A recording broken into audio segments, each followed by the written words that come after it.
A violência na América Latina tem os pobres como as maiores vítimas. Atentado na Somália deixa 315 mortos. Catalunha realiza sua votação sobre sua independência. Homem faz disparo de arma de fogo em Las Vegas. Brasil tem uma denúncia de intolerância religiosa a cada 15 horas.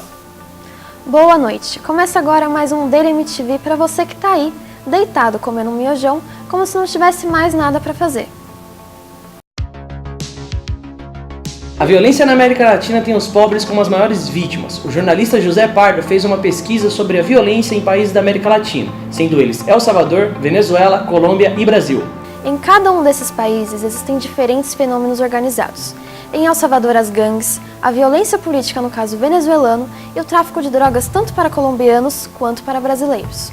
A maioria dos homicídios acontecem em locais que moram os excluídos socialmente, e muitas vezes nenhum é explicado. Para ele, algumas autoridades colocam os assassinatos no mesmo nível com a intenção de se livrar da culpa do descontrole da violência. Mais de 400 pessoas morreram e 7 mil ficaram feridas no terremoto de 7,3 graus na escala Richter, que atingiu a fronteira entre Irã e Iraque. Somente na parte oriental do Irã, localizada a 16 quilômetros da fronteira com o Iraque, 236 pessoas morreram. Prédios desmoronaram e inúmeras pessoas passaram a noite nas ruas com medo das réplicas. Além disso, o principal hospital do Iraque foi danificado, o que dificultou ainda mais o tratamento dos feridos. O fornecimento de água e energia teve que ser interrompido em algumas cidades, e por conta da queda de alguns edifícios, os moradores tiveram que evacuar esses locais e tiveram que passar a noite nas ruas em meio ao frio. Uma explosão com um caminhão-bomba em uma rua bastante movimentada de Mogadíscio, capital da Somália, deixou 315 mortos. Equipes de emergência e mais de 500 soldados do exército da Somália trabalharam duramente no resgate de sobreviventes entre os restos dos edifícios destruídos. As famílias se juntaram nas áreas próximas às explosões e nos hospitais, com a esperança de encontrar parentes entre os mais de 400 feridos, ou pelo menos conseguir identificar algum dos corpos, uma tarefa intensa, já que a maior parte dos corpos estavam queimados. A Somália vive um estado de guerra e transtorno desde 1991, quando seu ditador foi derrubado, o que deixou o país sem um governo legítimo e nas mãos de tropas radicais islâmicas, senhores da guerra que respondem aos trabalhos de um partido determinado e a grupo de criminosos armados. A região da Catalunha, no dia 1º de outubro, realizou uma votação livre considerada ilegal pelo governo da Espanha. Mais de 700 pessoas ficaram feridas na ocasião. Os catalães deveriam responder entre sim ou não se a Catalunha deveria ser um estado independente, ou seja, fora da restrição do governo espanhol. O governo da Catalunha informou que 90% dos eleitores votaram sim pela independência da região e 7,8% votaram não.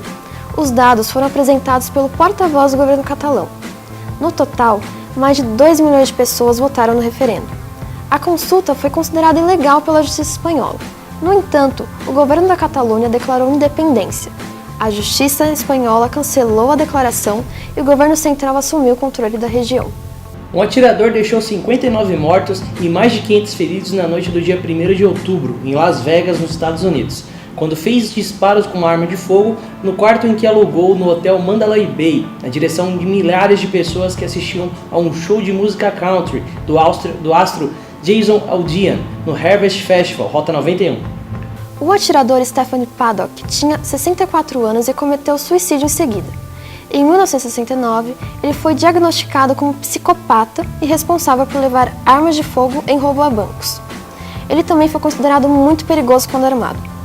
Depois do atentado, o fato levantou discussões sobre a restrição da compra de armas nos Estados Unidos e sobre o Estatuto de Desarmamento no Brasil.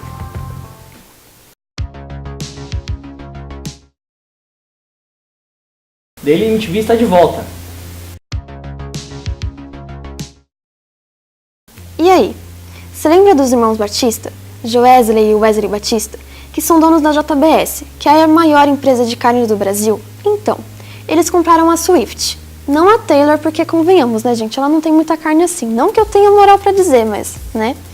Mas enfim, eles compraram a Swift, que é a maior empresa de carnes da Argentina.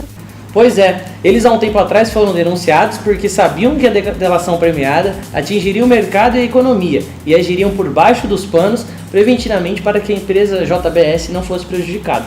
Pois bem, nessa semana, Joesley pôs à venda sua ilha em Angra dos Reis e seu AP em Nova York. O feirão Joesley conta com um AP em 45 milhões, a ilha de 25 milhões e o iate carinhosamente apelidado de Wynot, de 10 milhões. Tá fraco o menino, hein? Ó, só ostentando, bicho. Não é fraco não. Então, gente, só nesse ano foram registrados 169 casos de intolerância, o que é um aumento comparado ao ano passado. Os casos de intolerância vão desde agressões verbais, destruições de imagens sacras e até ataques incendiários ou tentativas de homicídio. Em agosto, a paróquia Nossa Senhora do Bom Parto, em Santo André, no ABC Paulista, foi invadida. Os suspeitos arrombaram o sacrário, furtaram a âmbula e atiraram as hóstias no chão. E também, recentemente, um templo de candomblé foi incendiado em Jundiaí, na Grande São Paulo. O ataque destruiu 80% da casa, além de equipamentos e instrumentos musicais. E para um país que se diz laico, surpreenda-se, a maioria das vítimas de intolerância são de religiões de origem africana, com 39% das denúncias. Lideram o ranking Umbanda, com 26 casos, Candomblé, com 22 casos, e as chamadas matrizes africanas, com 16. Depois disso, vem a católica, com 17, e a evangélica, com 14 casos. Que geral foi afetado pela crise a gente já sabe, né? Mas agora o negócio realmente ficou feio, galera. As novas configurações do mercado de trabalho brasileiro podem afetar drasticamente os jovens de 18 e 24 anos. Todo mundo está desempregado e a tendência é que isso piore. Há sinais de que o Brasil poderá viver um retrocesso em oportunidades de trabalho para os jovens. Os pontos mais preocupantes desse desemprego são os impactos econômicos e a degradação do tipo de emprego oferecido, que com a escassez de vaga e a pouca experiência, farão com que nós, jovens, estejamos sujeitos a aceitar empregos informais com salários baixos. É aquela coisa, né? A Millie Bobby Brown, a Eleven, de Stranger Things, tem 13 anos e já tem um império. E a gente aqui sofrendo atrás de estágio, mas vida que segue, né? Não é mesmo? Não tem jeito. Vamos pro comercial. O Daily MTV está de volta.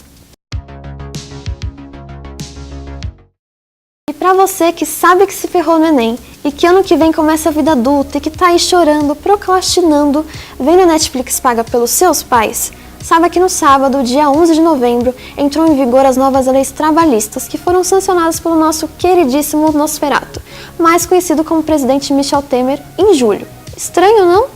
Geralmente, dependendo da lei, demora para ser aprovado, fica arquivado e tudo mais, mas essa aqui foi mais rápida que a Rihanna acabando com o Beck. Pois é. As mudanças foram discutidas e aprovadas na reforma trabalhista.